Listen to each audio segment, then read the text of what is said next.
सरोज दीदी कह रही थी कि साहब जहाँ से साहब के शरीर को शमशान घाट में जलाया गया वहाँ से भभूति उठाने से भी कोई जरूरी नहीं है।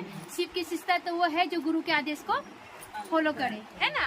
तो दीदी आप मुझे ये बताइएगा जो कि शिष्यानुमति में साहब ने भी लिखा कि शिव की शिष्टता पूजा पद्धति से भी बड़ी है और सबसे ऊंची है।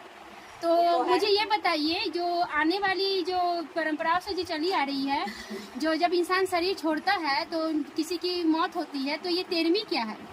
साहब ने एक्चुअली बुक में लिखा कि 101 अंक का महत्व क्या है समझ में आती है, 8 अंक का महत्व क्या है समझ में आई, 9वां भी समझ में आई, 11 भी समझ में आई, 108 भी समझ में आया, 3 भी समझ में आया, 11 भी आया, लेकिन ये 13वीं का रहस्य क्या है? आखिर इसके पीछे रहस्य क्या है, इस पे मैं जानना चाहती हूँ, क्योंकि मुझे इसकी समझ नहीं। और जो मेरे गुरु ने समझाया उस हिसाब से मैं इसको समझने की स्थिति में। एक सेकंड दीदी मुझे बोलने दीजिए। उस